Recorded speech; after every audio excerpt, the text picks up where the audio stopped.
Do you think Islam is at war with the West? I think Islam hates us. There's something there that there's a tremendous hatred there. There's a tremendous hatred. We have to get to the bottom of it.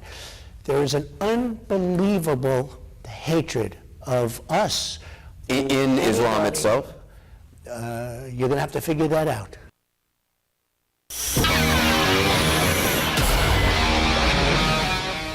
Welcome to Hate Busters, Season 5, Episode 30. Today, Dory and I will be crushing myths about Islam and Muslims.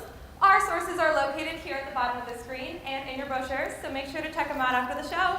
Yes, thank you, Emily. In addition to that, with the myths on the screen, we'll be also including a highly offensive, highly ignorant meme that correlates with the myth, just to show how widespread Islamophobia is in our country. And with that being said, let's bust our first myth.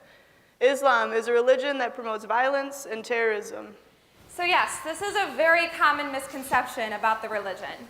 But according to all mainstream Muslim sources, Islam totally prohibits terrorism. And there's no text that endorses that, so this myth is busted! All right, the next myth is the idea that Islam oppresses women. The reality is, historically and currently, Islam promotes women's rights. For instance, the Quran grants women many freedoms that they have not had before, such as the right to inherit property, conduct business, and have access to equal education. The oppression many women face in Muslim countries is due to Islamic culture, traditional culture of Islam, and in some cases Western colonization, but not Islamic law. Exactly. And many Muslim countries like Indonesia, Pakistan, Turkey, and others have actually elected women leaders, and we have yet to do so here in the U.S., so this myth is busted! All right. Going on to our next myth. Muslim women are forced to wear a scarf or hijab by men as a sign of submission. Right. So rules about modesty in Islam are open to a wide range of interpretations. Different countries have different laws about how women dress, and this is why women in Saudi Arabia, for example, must cover everything except for their eyes, hands, and feet, whereas women in Turkey observe no special rule about dress. But it is incorrect to say that Islam as a religion forces women to dress a certain way.